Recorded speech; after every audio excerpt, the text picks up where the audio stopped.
Permítame empezar de una manera inusual. Hablo bien del presidente López Obrador y en algo absolutamente inesperado, la economía.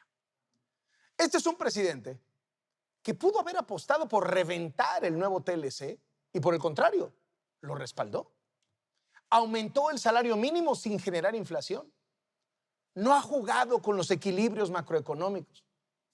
Estableció una política de austeridad personal que la verdad llegó para quedarse. Ya es impensable que otro presidente gaste como sultán. O sea, que ni estén pensando que vamos a volver al derroche. Con todas esas buenas señales, sumadas a que llegó al poder pues con un enorme respaldo popular, pudo haber sido un presidente que finalmente impulsara a México a las grandes ligas. Pero él solito se puso el pie y se lo puso rápido, ¿eh? El primer tropiezo fue la cancelación del aeropuerto. Lo más sencillo era terminar Texcoco a un costo menor, como ya se lo habían propuesto, quitando todo asomo de corrupción. Bueno, hasta sus más radicales lo hubieran aplaudido rabiosamente, pero no. Se encaprichó con Santa Lucía y nada lo pudo hacer cambiar de opinión, ni siquiera el ingeniero Carlos Slim, que sugirió terminar la obra sin que el gobierno tuviera que poner un solo peso. Esos proyectos lo mejor yo pienso es que sean de inversión privada.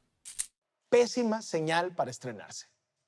Teniendo todo para echarse a la bolsa a los empresarios, a los inversionistas, traer carretadas de dinero a México para generar empleos, ganó el capricho. Y luego ya todo se puso peor. Vinieron los costosísimos tropiezos energéticos, empezando por Pemex, que produce cada vez menos y debe cada vez más. La deuda es de 114,000 millones de dólares. Y bueno, pues como Pemex es de todos los mexicanos, dice el presidente, cada niño que nace en nuestro país, pues ya debe 17,000 pesos de Pemex. Y el presidente le sigue metiendo dinero. Pésima idea. En un momento en que todo el planeta está pensando en cómo irse a los coches eléctricos, López Obrador decidió que el proyecto emblema de su gobierno va a ser una refinería, que de entrada ya costó 50% más, 12,000 millones de dólares. Cuando en los últimos 2 años, refinar en México dejó pérdidas, y no pocas, pérdidas por 17,000 millones de dólares. Pésima idea. Y el nuevo TLC, el TEMEC, que apoyarlo fue una de sus mejores decisiones, pues ya tiene broncas, porque López Obrador desconoció los contratos con empresas energéticas para favorecer energías caras y energías sucias. Yo le tengo confianza al licenciado Bartlett. Y lo de la austeridad, que era tan buena idea, pues terminó por apestarle él mismo, porque se excedió, pasó de la austeridad al austericidio. O sea, está muy bien quitar los lujos, pero recortaron un 75% al presupuesto. Dejaron oficinas enteras sin dinero para la renta, para la luz, para el agua. Tan grave estuvo la cosa que el entonces director del IMSS, Germán Martínez, le renunció, diciendo que ahorrar en salud era inhumano. Para no gastar, pues dejaron de comprar los medicamentos más caros. Y hoy persiste la escasez de medicinas. Los niños con cáncer batallan por sus tratamientos y los servicios de salud están saturados. Y para el 2022, lo peor es que va a seguir la asfixia presupuestal. ¿Sabe cuánto le van a aumentar el gasto en medicamentos y atención a la salud? 15.2%. ¿Sabe cuánto le van a subir al Tren Maya? 68%. Porque si algo ha quedado claro, es que las obras capricho del presidente, el tren, el aeropuerto, la refinería, siempre van a tener prioridad, aunque no haya medicinas. Si nos ponemos a analizar de cerca la política económica de López Obrador, vamos a encontrar, pues la verdad, un modelo muy parecido al del PRI de los años 70, que fracasó. Un Estado que concentra poder, que busca sustituir a las empresas donde puede, lo mismo en extracción de petróleo que en generación de energía eléctrica, distribución de gas, construir aeropuertos, refinerías. A ver, eso ha hecho que los inversionistas de todo el mundo pues, se la piensen antes de venir a México, que no confíen. Es cosa de ver los números y detectar cómo se ha desplomado la inversión. El decir de que hay problemas, que desconfianza de la inversión, es un discurso que tiene que ver más con la politiquería. No es algo que a mí me preocupe como presidente. No le preocupa la inversión. ¿Y las promesas incumplidas? ¿Como bajar el precio de los combustibles? Vamos a bajar el precio de las gasolinas, del diésel, del gas y de la luz. Vamos a bajar el precio de las gasolinas. Reiteramos nuestro compromiso de bajar el precio de las gasolinas. Yo hice el compromiso de que no iba a aumentar la gasolina. Y están más caras que nunca. ¿Se acuerda cuál era la meta de crecimiento económico al inicio del sexenio? El poder crecer a una tasa promedio del 4% nacional. Pues ya le bajó. En su nuevo libro propone ahora 2% de crecimiento. Y aquí hay que decir algo. Mucha gente piensa que, bueno, la crisis económica no es culpa de López Obrador, es culpa de la pandemia, así está todo el mundo. Y hay que aclararlo, ¿eh? Todos los países tuvieron crisis, pero algunos más que otros. Y México fue de los que peor crisis tuvo en el mundo. ¿Por qué?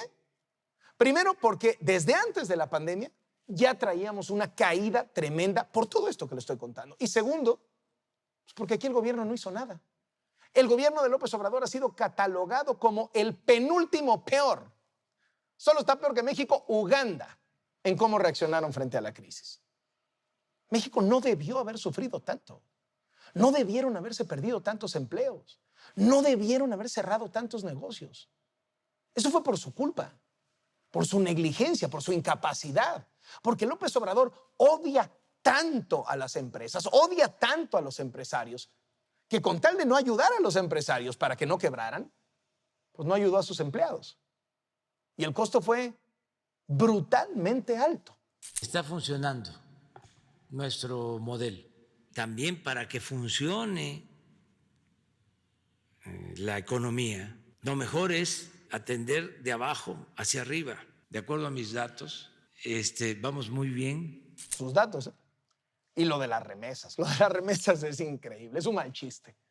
Es dinero que mandan millones de mexicanos que están en el extranjero, que se fueron porque no hay oportunidades en México. El gobierno no tiene nada que ver con lo que ellos generan allá con su trabajo. ¿Y qué hace López Obrador? Con todo descaro, saluda con sombrero ajeno y presume las remesas. El que las remesas lleguen a cifras récord solo confirma el fracaso de la política económica de López Obrador. Récord histórico en remesas. Gracias a las remesas y a los apoyos de los programas de bienestar, se ha podido evitar la falta de alimentos. Es la esencia de nuestra estrategia para enfrentar la crisis. Y ahora lo que está de moda en el gobierno es presumir que este año vamos a crecer al 6%. Pues claro, si el año pasado caímos 8.5%, fuimos de los que más cayó en el mundo. Hay una recuperación extraordinaria, excepcional. Estamos saliendo adelante de la crisis. No, ¿eh? Parece que la recuperación se frenó. Eso marcan los indicadores más recientes. Hay caídas en el crecimiento, el consumo, la inversión nacional, la inversión extranjera. También hay una preocupante reducción de activos. Y lo que sí está creciendo es la deuda. Otra de las mentiras favoritas de López Obrador. No se ha contratado deuda adicional. Falso, falso. La deuda se ha incrementado a un ritmo de 1 billón de pesos por año. O sea, 1 millón de millones. Pero los que han dominado la economía en los últimos años en México han sido un fiasco. Sí, especialmente los que la han dominado los últimos 3 años. Soy Carlos Loret de Mola. Esto es Latinos. La inundación del hospital del IMSS en Tula, Hidalgo, revela una serie de fallas e incapacidad para aplicar protocolos de protección civil que salvaran a los pacientes. Las autoridades dicen que no había comunicación para avisarles del riesgo que corrían, pero empleados transmitieron en vivo desde su teléfono lo que estaban sufriendo. ¿Cómo que no había? Las autoridades dicen que no se podía llegar, pero familiares de los pacientes dan testimonio de cómo llegaron hasta el hospital sin ser brigadistas, incluso sin saber nadar. ¿Cuál es el resultado de esta negligencia? 16 personas muertas, ahogadas dentro de un hospital. En la cadena de omisiones aparece la delegación del IMSS en Hidalgo, la misma que le compró los ventiladores COVID a sobreprecio al hijo de Bartlett. ¿Y sabe quién es? ¿Sabe quién es la encargada de supervisar y revisar que esta delegación y todas las delegaciones del IMSS funcionen bien? No me lo va a creer. Otra pariente del presidente, su sobrina Luisa Obrador. Es un trabajo de mis compañeros Mario Gutiérrez Vega y Ana Lucía Hernández.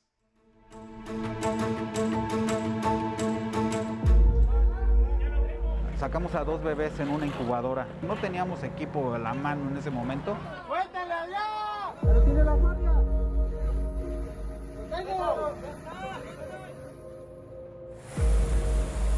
No saben la impotencia que se tiene en este momento. No es posible que no tengan un plan las autoridades. Había pacientes en el suelo, en el sillón, en cartones, en sábanas solamente. El Instituto Mexicano del Seguro Social no aplicó protocolos de prevención ni tomó acciones efectivas para enfrentar la inundación de su hospital en Tula, Hidalgo, donde murieron 16 pacientes.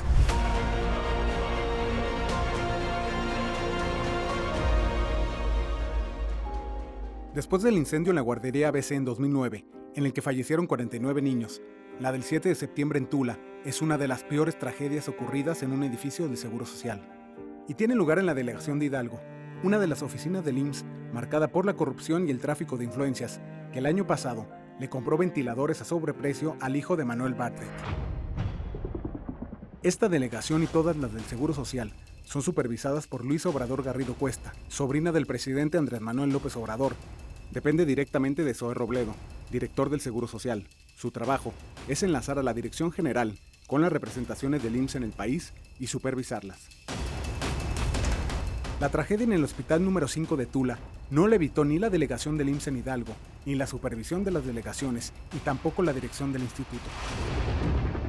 Los mecanismos diseñados por el Seguro Social para atender la emergencia fallaron. El IMSS no cumplió los protocolos del programa Hospital Seguro, ni atendió los procesos críticos que se marcan en el Plan Institucional frente a Emergencias y Desastres 2021 elaborado por el Instituto. Además, el Centro Virtual de Operaciones en Emergencias y Desastres del Seguro Social fue incapaz de ayudar al Hospital de Tula antes y durante la emergencia, donde 14 pacientes del área COVID fallecieron, en varios casos, porque sus respiradores mecánicos dejaron de funcionar. El Centro Virtual de Operaciones es el responsable de ofrecer una respuesta rápida y eficaz a cualquier unidad del Seguro Social en el país. Una de sus misiones es mantener contacto en todo momento con el edificio que se encuentra en emergencia. Sin embargo, en la madrugada del 7 de septiembre, los 106 empleados de este hospital y los pacientes quedaron incomunicados y abandonados a su suerte.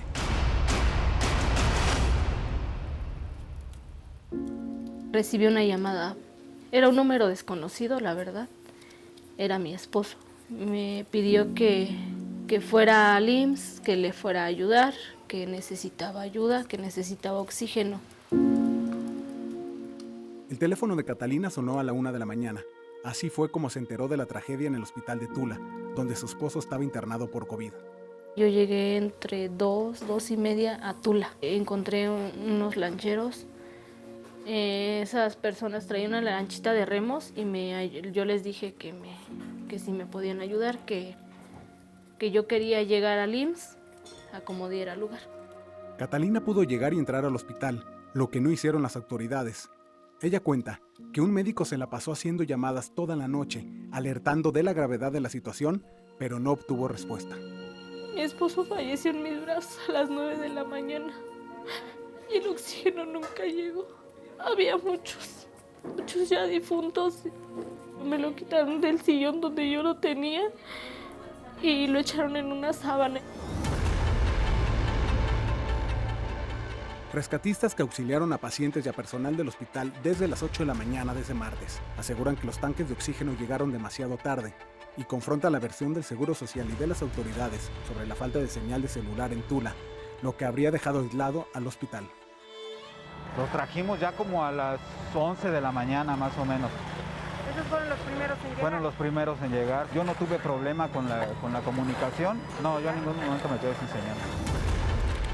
De acuerdo con la página del Centro Virtual de Operaciones, el Seguro Social ha desarrollado planes para hacer frente a sismos, incendios, tsunamis y actividad volcánica, pero no para inundaciones, el desastre más común en hospitales de todo el mundo. En su Plan Institucional frente a Emergencias y Desastres 2021, el Seguro Social advierte que las crisis hospitalarias por emergencias requieren la mayor capacidad de respuesta y un excelente nivel de organización. El hospital de Tula no estaba preparado para enfrentar una inundación. Después de 8 meses de iniciado el año, la delegación del IMSS en Hidalgo contrató una empresa para que en septiembre impartiera el curso externo de Protección Civil 2021 en sus hospitales. La delegación pagó 229,000 pesos a la compañía Inalta, dedicada a la construcción y arrendamiento de bienes inmuebles, por un curso de prevención, manejo y control de emergencias para quienes integran las brigadas de protección civil en los edificios del IMSS en Hidalgo. Desde mayo de 2020, la oficina del IMSS en Hidalgo ha estado encabezada por Fernando López Gómez, quien había ocupado las delegaciones de Coahuila y Tamaulipas, donde un grupo de trabajadores del sindicato del IMSS lo acusó de malos manejos. El Seguro Social no asumió la responsabilidad de la tragedia en Tula y se ha justificado diciendo que nadie le advirtió de lo que podía suceder ese martes 7 de septiembre. El gobierno no quiso llegar. Yo no soy brigadista, yo no tengo ninguna capacitación, yo ni siquiera sé nadar y yo llegué. El IMSS sabía lo que estaba sucediendo.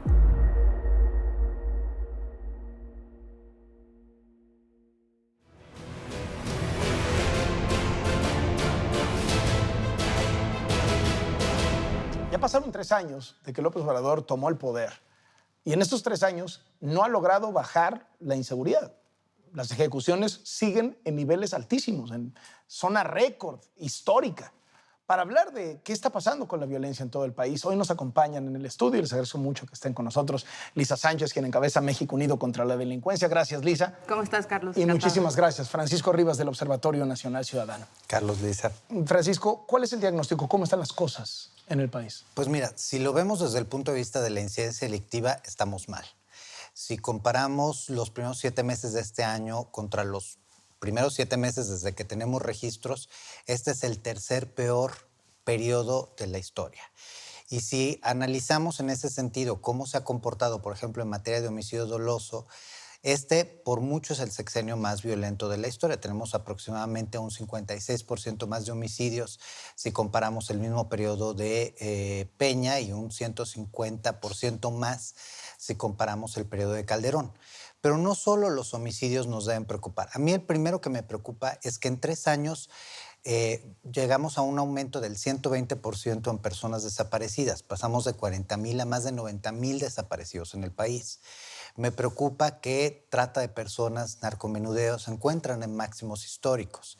Y hay otros delitos del fuero común que no son competencia directa de la Federación, pero que sí tienen que ver con decisiones de política pública de la Federación, como son la eliminación de las estancias, como son la eliminación de los recursos para la atención a la mujer, que se encuentran en máximos históricos y que son precisamente los temas de género, la violencia familiar, las violaciones se encuentran en el máximo histórico también.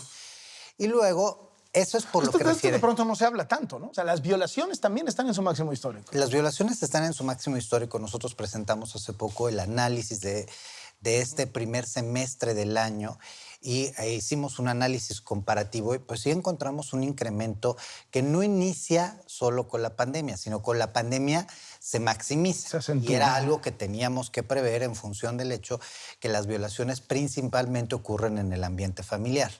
Ahora, Lisa, ¿por qué pasó esto durante la pandemia? Es decir, los casos de violencia intrafamiliar, los casos de violaciones dentro de la casa, bueno, pues había más gente dentro de su casa. Pero ¿por qué también las ejecuciones crecieron? O sea, ¿por qué otros delitos que uno pensaría, bueno, pues no van a matarse en las calles, pues porque no hay gente en las calles? O sea, ¿qué está pasando? ¿Está todo fuera de control?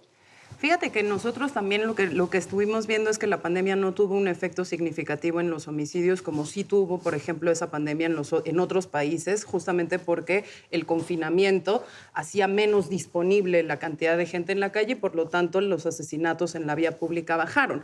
En este caso estamos viendo que el homicidio está estabilizado, pero estabilizado a 97 víctimas diarias, que es muchísimo. Está estabilizado en el máximo histórico, ¿no? Sí, a una tasa de 29, casi 30 homicidios por cada 100,000 habitantes, que es pues comparativo a una tercera crisis como la que vimos entre 2018 y 2012, como la que vimos entre 2014 y 2019. Digamos, sí estamos en un lugar en donde la estabilización no debería ser buena noticia, porque, porque el presidente alto. en sus informes presume no han subido los homicidios. Pues no, pero están en niveles récord y no bajan de ahí y ahí se quedaron, ¿no? Sí, digamos, presumir que no han crecido cuando traíamos dos momentos de crecimiento histórico, pero que se estabilizan en 97 diarios, es demasiado. La violencia, por ejemplo, también en el caso de las mujeres, feminicidios, trae un aumento bastante importante también en lo que va de este año. Lo tuvo en el 2020 también. La tendencia no ha dejado de crecer desde el 2016. De hecho, en el caso de feminicidios, en parte es porque está más tipificado en más estados, pero en parte también es porque lo hemos discutido en otros espacios, Carlos, el homicidio de mujeres ya no solo se da en el espacio privado, sino también se empieza a dar con mayor frecuencia en el espacio público. Entonces tienes las muertes intencionales de mujeres más las que sí quedan tipificadas como feminicidio y ahí traemos solo en los primeros 5 meses del año un incremento de casi el 8%.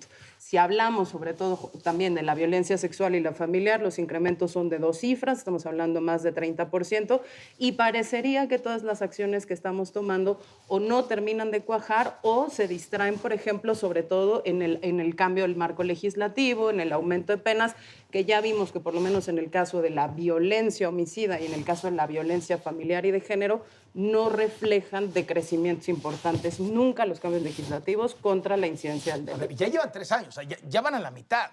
Ya tendríamos que saber si funcionó el abrazos no balazos, si funcionó esta idea de la Guardia Nacional militarizada, etcétera. ¿Qué diagnóstico tienen sobre eso, Lisa? Pues mira, nosotros lo que estamos viendo es que el abrazos no balazos, los abrazos son más discursivos y narrativos de lo que son reales, en el sentido en el que seguimos haciendo una sobreutilización del despliegue militar y el conflicto también entre los distintos grupos no necesariamente ha cesado. Los balazos en ese sentido siguen y lo que vemos también es que esta respuesta del Estado sigue siendo una respuesta sumamente reactiva, con una Guardia Nacional que a pesar de que crece en su número de efectivos no necesariamente está dedicada ni a la prevención ni a la investigación correcta de los delitos y mayoritariamente, también lo hemos visto y lo hemos discutido en muchos espacios, está dedicada al tema del control migratorio. Están postradas la mayor parte de los efectivos en las 2 fronteras y en el despliegue territorial que vemos, no vemos que ese despliegue se esté haciendo. O sea, por cuidar las fronteras no nos están cuidando a nosotros. Para investigar bien el delito. Ahora, Francisco, ¿esto era esperable? ¿Esto se veía venir? Ustedes, los especialistas, los que le saben bárbaramente a este asunto y que lo han estudiado por años y que han sido críticos en otros sexenios de las estrategias de seguridad, ¿veían venir esta catástrofe? Mira, tú recordarás que al inicio de esta administración platicamos precisamente qué se veía venir y sobre todo en temas discursivos previos a la presentación de documentos. Luego, cuando presentaron los documentos rectores de la política de seguridad, discutimos del hecho de que no tenían ni pies ni cabeza. Es más, los mismos documentos que deberían de darnos un pie para entender qué es lo que quiere hacer el gobierno y a dónde piensa llegar, pues se contradicen entre sí. En algunos lugares hablan de bajas, de delitos que en otros lugares, en otros documentos ni siquiera consideran. Las magnitudes que presentan de bajas son absolutamente distantes entre sí. Lo cierto es que a estas alturas del partido, ninguna de esas métricas que nos propusieron en el inicio son cumplibles.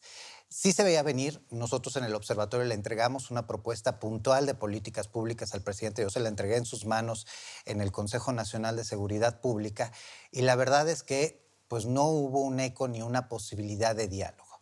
Yo agregaría algunas cosas respecto a lo que decía Lisa. La Guardia Nacional es una institución que se nos prometió civil y efectivamente es en todos los efectos militar y ahorita pues con esta idea... La Secretaría de Seguridad Pública no tiene nada que ver, es el ejército el que lleva la Guardia, ¿no? Y ahí, pues uno de los aspectos que nos debe preocupar es que la gente que está ingresando a la Guardia Nacional, que son prestados del Ejército, no son gente que se está incorporando ex profesa, no pasa por una debida capacitación.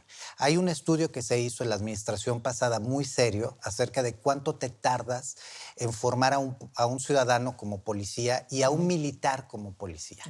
Y a un ciudadano como policía te tardas aproximadamente 20 meses haciendo un trabajo serio. A un militar, transformarlo en policía, te tardas más de 45. ¿Por qué? Porque tienes que borrar todo lo que sabían en términos de reacción, en términos precisamente de lo que nos señala Elisa. Preparación de guerra, ¿no? Exactamente, y que tiene que ver La con táctica, la prevención. lo operativo. Y ahí todo eso se perdió. Ya estamos sacando express a la gente bajo el argumento de que provienen ya de las fuerzas federales, pero en realidad estas Fuerzas Armadas que se visten de Guardia Nacional no tienen ni la capacidad de entender cómo se comporta el delito, ni la capacidad de entender cómo debe reaccionar una policía civil que debe proteger a una comunidad. ¿Cuánto tiempo están tardando en capacitarlos ahorita? ¿Cuánto están invirtiendo en capacitación ahorita? Pues mira, esos datos no nos los han compartido oficialmente. Yo sé que están haciendo cosas muy express y hay no solo las deudas están en términos de los días de capacitación. En su momento, Policía Federal, antes del cierre de la administración, tenía 14 meses de formación. Hoy no se están cumpliendo, pero ni la 10ª parte de ellos. ¿Ni la 10ª parte? Ni la 10ª parte. O sea, ni un mes. Ni un mes. Y aquí tenemos otro rezago importante, que es el tema de los controles de confianza. Si volteas a ver los controles de confianza, la Guardia Nacional trae los menores controles de confianza de la historia. Estamos hablando de que menos del 30% de los integrantes de la Guardia Nacional han cumplido con los controles de confianza. Y pues en este ejercicio que nos dijeron de una policía federal que era mala, que era corrupta, etcétera, no hubo un solo elemento que haya sido depurado. Es decir, los pocos que quedaron, los pocos policías federales que quedaron para la institución, quedaron porque ellos se quisieron quedar. Sí, se depuraron por un conflicto laboral, básicamente, porque la Guardia Nacional siempre estuvo pensada para que no hubiese ningún puesto de mando civil, porque los años de experiencia que se demandaban superaban los años de existencia de la Policía Federal, y básicamente la depuración que hubo fue en función de un conflicto laboral que tuvo que gestionar este gobierno. Pero creo que hay problemas que son todavía más importantes de la Guardia, adicionales a los que ya menciona Francisco. No solo es el control de confianza, sino el certificado único policial, por ejemplo. El hecho de que certifiques que la Guardia Nacional sabe hacer tareas policiales tampoco se tiene. Pero más importante que eso es que hoy en día tenemos una estrategia que depende de las Fuerzas Armadas, en donde dependiendo qué cachucha estés portando, si es la Fuerza Armada como Fuerza Armada permanente o si eres la Guardia Nacional. O sea, eres la Fuerza Armada disfrazada de Guardia Nacional. Tienes competencias que son completamente distintas. La Fuerza Armada permanente guarda para sí menos de 20 competencias en materia de seguridad pública. La Guardia Nacional adquiere 44 diferentes. Pero además, cuando la Guardia Nacional... Pero son los mismos. Pero además, cuando la Guardia Nacional acude como primer respondiente y tiene que gestionar, por ejemplo, la interacción con el Ministerio Público para abrir una investigación, pues normalmente tiene un conflicto de interés importante, porque su primera respondencia, si es una persona que viene de una institución armada, como la Armada o el Ejército, pues responde primero a su jefe directo militar antes que llamar a una autoridad civil para resguardar la escena del crimen, para resguardar, por ejemplo, la cadena de custodia de la evidencia, e incluso poder y eso tomar facilita los que testimonios un delincuente salga, ¿no? y dar sobre todo la atención a víctimas, porque recordemos que la primera respondencia, el primero que llega a un lugar de un delito, tiene la obligación también de hacer atención a víctimas. Entonces, a ver, entendiendo, ¿por qué estamos aquí? O sea, ¿por qué López Obrador ha fracasado en materia de seguridad también? Uno, tienes una política de seguridad inexistente, ¿no? Dos, su diagnóstico, sus cifras son contradictorias, a veces incluyen a veces. Tres, una Guardia Nacional, que es, digamos, la columna vertebral de esto, sin capacitación, sin controles y sin estrategia, ¿no? Y sin diferencia de una estrategia también de despliegue masivo de Fuerzas Armadas, que en vez de erradicar la violencia, ha tendido históricamente en los últimos 15 años a aumentarla. Ahora, creo que sí tenemos que también ser ligeramente optimistas, quizá no en la estrategia de lo federal, pero sí en reconocer que ha habido esfuerzos muy puntuales, muy chiquitos, pero en lo local, de fortalecimiento de policías, o sea, gobiernos de defensa estatales, digamos, del arraigo territorial de las autoridades civiles y de por lo menos la priorización criminalización en el combate de los delitos dolosos en algunos lugares, que es lo que debería ser una estrategia. ¿Cómo tendríamos que cambiar la estrategia? Focalizar recursos humanos, recursos tecnológicos, recursos materiales, en poner límites a la actividad criminal, que no en aspirar a una eliminación total de la actividad criminal, pero, por ejemplo, para desviar el uso de la violencia, para poder prevenir la expansión territorial cuando estás controlando uno, el famoso efecto globo, pero también para poder prevenir que una vez que desarticulas una banda, sea privilegiando, por ejemplo, la inteligencia y los recursos financieros, que no se hace, sino que se sigue la estrategia de abatimiento, pudieras evitar que se creen redes criminales en otro lugar, que, por ejemplo, se vuelvan hacia economías extractivistas, como el tema del derecho de piso y la extorsión, que también afectan fundamentalmente la vida y la convivencia de los territorios en donde esto se hacienda. Francisco, ¿hay maquillaje de cifras? No tenemos evidencia como tal y eso es algo histórico. O sea, históricamente ha sido difícil detectar un maquillaje como tal de cifras. Hemos tenido casos puntuales como el de Veracruz, como el de Hidalgo, como el Estado de México, como Nuevo León en su momento, como Sonora, en donde se han presentado cifras como muy posteriores. Veracruz ya nos había acostumbrado a presentar algo así como 20, 30 mil delitos no registrados un año y medio después, o sea, es decir, para mayo, junio. Inflaban las cifras del pasado para que las del presente no se vieran tan mal. Y era un ejercicio constante. O no las reportaban y luego las actualizaban cuando ya la discusión había pasado de mes, entonces ya no importaba. Y con una serie de elementos que no se cumplían, porque uno de los aspectos que se luchó desde la sociedad civil es que toda modificación de datos se tiene que acompañar de una explicación, entonces lo hacían muy mañosamente. Pero permítame nada más agregar dos cosas respecto también al tema de por qué la estrategia no está, o por qué a esta altura este gobierno pues sí está fracasando en materia de seguridad. Para que tú puedas hacer lo que Lisa nos estaba indicando, que es muy correcto, tú necesitas recursos suficientes. Este año traemos 0 pesos con 0 centavos para las policías, para el fortalecimiento de las policías locales.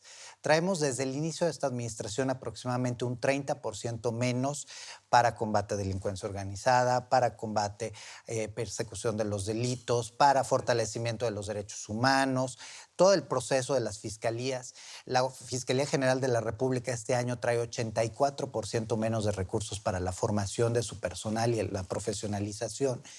Y eso pues tiene efectos, porque entre otras cosas la profesionalización no tiene nada más con que ver decirle échale más ganas, sino tiene que ver con cuestiones puntuales, incluso de la transformación normativa que tiene el país y que por lo tanto se cumplen esos vacíos en la ley que hacen, o esos vacíos en el proceso, perdón, que hacen que un delincuente pueda salir porque la autoridad no está haciendo su trabajo.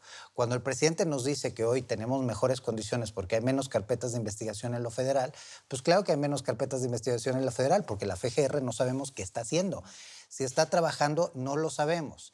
Y algo en términos de agregado respecto a esta política de supuestos abrazos y no balazos, que coincido con Lisa, es nada más en la narrativa. Sí hay un aspecto que se ha generado como muy perverso alrededor de la delincuencia organizada. Este año, con datos oficiales, podemos decir que cayeron todos los indicadores de desempeño relacionados que tendría que tener las fuerzas federales para combatir a la delincuencia organizada. Decomisos, detenciones, aseguramiento, todo lo que tiene que ver. Todo se fue para abajo. Hoy la delincuencia organizada está en uno de sus mejores momentos, porque hay una confusión acerca de las políticas, porque lo local, los estados y los municipios se encuentran verdaderamente en una situación de crisis, de inoperabilidad, debido a una ausencia de recursos, y porque en lo federal, insisto, no hay una claridad de qué tienen que hacer. En términos concretos, cuando hablas con policías, ex policías federales, con Guardia Nacional o con soldados, ellos mismos te dicen que no saben si encuentran si hay un hecho delictivo de delincuencia organizada, a veces no saben cómo operar porque no saben si tienen o no que reaccionar. Déjenme les hago una pregunta, ¿quién la quiere responder? ¿Hay un acuerdo político electoral entre el narco y Morena, como se ha denunciado? ¿Hay evidencia de eso? ¿Hay datos que te muestren cómo en este famoso corredor del Pacífico, pues de pronto arrasa Morena? ¿Qué piensan ustedes de eso? Que ha estado denunciado muy enfáticamente en la prensa y ha venido reportajes sobre operadores electorales levantados el día de la jornada electoral, cosa de 100. en Sinaloa, por ejemplo, ¿no? Bueno, nosotros presentamos un documento sobre delitos electorales, violencia electoral y violencia electoral por razón de género. Y uno de los hallazgos es precisamente, primero, que la Fiscalía General de la República, a partir de abril, dejó de actuar. O sea, es decir, la Fiscalía Especializada en Delitos Electorales dejó de presentar los avances que tiene la obligación de presentar en un proceso bajo los brazos. Y tan es así que les hicimos una solicitud de información, dado que ellos no presentaron los avances, y nos contestaron que no habían presentado los avances porque no había nada que presentar. Y eso lo tenemos en una respuesta de la Fiscalía Especializada. Sí hay una evidencia que en varias entidades en donde históricamente había una baja participación, tuvimos una participación récord, y una participación récord en favor de Morena en municipios que están particularmente controlados por el narco. Nosotros tenemos observatorios locales y particularmente, por ejemplo, en Michoacán, nos presentaron unas evidencias muy preocupantes de las fuerzas federales estacionadas en un lugar haciendo retenes y 5 metros más adelante un narcobloqueo en plenas elecciones y no pasó nada. Entonces, evidentemente sí hubo un ejercicio por abandonar, por dejar a un lado los delitos electorales en esta última elección. Es la elección más violenta de la historia, es la elección con la mayor tasa de delitos reportados, pese a que la Fiscalía no hizo su trabajo. Bueno, y agregar que las fiscalías estatales tampoco lo hicieron, ¿no? Porque en todos los reportes periodísticos que existen alrededor del levantamiento de operadores políticos de otros partidos, lo que más escandaliza es justamente el no ejercicio de la investigación por parte de las fiscalías estatales y la cero presentación de denuncias al respecto de estas actividades, ni la investigación de oficio por parte de las fiscalías de ninguno de los fenómenos que se están denunciando en varios estados. No solo es Michoacán, también es el caso de Sinaloa, de Sonora, de Campeche, Baja California, ¿no? Hay poca acción de las autoridades locales en ese sentido. Se taparon los ojos, ¿no? Dijeron, sí, pásenle, hagan lo que tengan que hacer, también, ¿no? Hay no solo una operación por parte del crimen organizado, sino las famosísimas redes de macrocriminalidad. Colusión con las autoridades estatales, independientemente del color del partido, porque son varios partidos distintos, varias autoridades de esos partidos. Yo quisiera solo regresar un momento al tema de los indicadores, porque me parece que es muy importante para otra conversación que era parte de la estrategia de seguridad y que se abandonó en este sexenio, y era el cambio de enfoque hacia el tema de las drogas, ¿no? Todos los indicadores han bajado en este año, es cierto, pero en trayectoria histórica muchos de ellos traen una baja histórica desde el 2007 a la fecha. No es que especialmente hayamos abandonado estos indicadores ahora, pero además hay toda una discusión a nivel internacional, ya no solo mexicano ni de la OEA, sino a nivel de Naciones Unidas, de si esos indicadores que son de actividad realmente nos sirven para medir la eficacia de las políticas de drogas o las acciones contra la delincuencia organizada, y la respuesta es prácticamente la mayoría de ellos no. ¿Qué significa erradicar? Erradicar cuando no estamos midiendo cuál es la productividad de las hectáreas, cuando no estamos midiendo justamente hacia dónde se desplazan, cuando no estamos midiendo qué cantidad de drogas se saca de ahí, significa poco. Lo mismo que significa poco, por ejemplo, en temas de combate a la delincuencia organizada por la vía del congelamiento de cuentas o de las incautaciones, saber que podemos incautar de manera preventiva, pero que las sentencias condenatorias en el 2018... Te congelan las cuentas y en un rato te las liberan. Fueron dos. El último año de Enrique Peña Nieto fueron 2 sentencias condenatorias, y aunque ahorita traemos un 64% más de denuncias realizadas por temas de lavado de dinero, todavía no conocemos las cifras de cuántas de ellas se van a concretizar en sentencias condenatorias absolutorias, lo que habla del trabajo de las fiscalías, de nuevo, no solo de la Unidad de Inteligencia Financiera. Porque luego no tienen la contraparte dentro de las fiscalías. O sea, uno de los graves problemas que tenemos es que la unidad puede presentar una muy buena investigación, pero si tú no tienes quien judicializa, pues no te sirve de nada. ¿Y quién litigue? Les agradezco muchísimo por pintarnos este maravilloso panorama de lo bien que va nuestro país. Gracias por estar con nosotros en Latinos. Gracias a ti. Lisa Sánchez, quien encabeza México Unido contra la Delincuencia, y Francisco Rivas, quien está al frente del Observatorio Nacional Ciudadano.